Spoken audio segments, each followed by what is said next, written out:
Hello, I'm Dr. Frank. I'm the school psychologist at Alonzo High School, and I'm really glad that you're doing this video because it is an important topic, and suicide is something that I talk to students about a lot. Fortunately, most of the time when I'm talking to a student about suicide, they're not actively suicidal, but it is something that I have training in, and when a student at school is thinking of suicide, I'm one of the people that a student is brought to.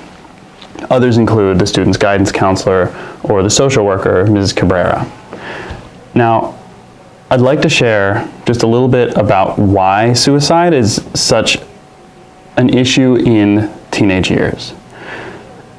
Thoughts of suicide cross somebody's mind when they feel like there's no hope and no exit to their situation.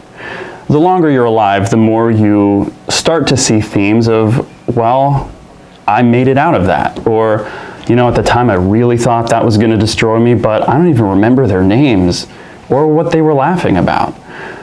But if it all ends when you're 17 years old, you never get to learn that lesson. You never get to see that, you know what, some things are more important to me than the way that people look at me. And if you can make it through the teen years, you've survived the most dangerous part of your life for suicide because you learn perspective. With time, you really learn what you're capable of overcoming. Some of the warning signs that somebody may be thinking about suicide are if they suddenly seem really different. Maybe they're not even putting any effort into their clothes, their hygiene seems different, or their personality seems very different. They seem gloomy or depressed. They sound hopeless. They never talk about anything getting better, and they may be harming themselves or just not taking care of themselves. Those are some things to look out for. And the reason that I share that with you is because honestly, students are some of the most helpful people for identifying when somebody is thinking of suicide. In terms of what helps, generally people are less likely to consider or complete suicide if they have close relationships with others, whether it's family or friends, good problem-solving skills or coping skills. That's usually where I come in to help with skill development, and a strong connection to the school. And I'm actually very happy to say that last year, several students approached me and they said, we would like it to be way easier for kids to get connected to their school, and we want it to be really easy to find no-drama friends who will be reliable. And they started a club that they call the Raven Ambassadors. And actually, schools all around the country are doing things like this. There's a movement called Start With Hello, where kids just are talking to each other. And I think it's important to recognize that as a student, you have a lot of power for helping out your fellow students in need.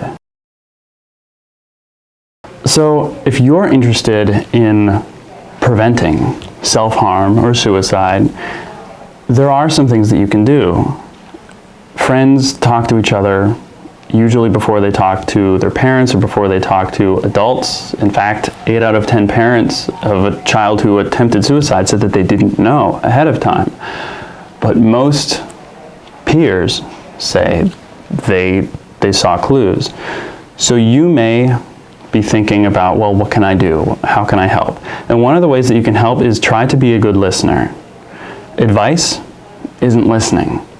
And to be honest, if you hear somebody talking about a problem and you're already giving them answers, it can make somebody feel like, well, they think that it's so easy. If it were that easy, I would have solved it by now. But when you really listen to somebody, when you ask them what they've tried and you accept them, regardless of what they say, it can be really healing. It can make somebody think, I have just shared something that's really personal and my friends still accept me. Never underestimate the power of good listening. Another thing that you can do is try to stay active. Having a hobby, going outside, doing things, these are inverse predictors of depression. And what I mean by that is the more you're going out and doing stuff, the less likely you are to have symptoms of depression and the less likely you are to have emotional pain.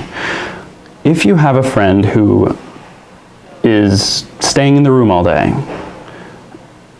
if you can encourage them to do something, anything that you think might get them more active. In terms of prevention, one of the things that we sometimes accidentally do that can make things more difficult for our friends, even if they don't know it, is encouraging our friends to vent. And anybody who's talked to me for any length of time knows my feelings on venting, because when you vent about your problems, that is, when you talk about your problems and how angry you are for a long period of time, you are basically practicing anger and hopelessness. You are talking about how unsolvable the problems are. And although it does feel good to feel like this is difficult, it's understandable that I can't handle it because there is so much. If we do that for a long period of time, we start to feel helpless. As a friend, if I notice that somebody is really stuck on something negative, I do try to change the subject. Maybe not unicorns and rainbows, because that won't be appreciated. But I try to interrupt or change the mood if it's persistently negative. And I think Neil Gaiman said that anything past 12 minutes of complaining, self-indulgence. Change the conversation.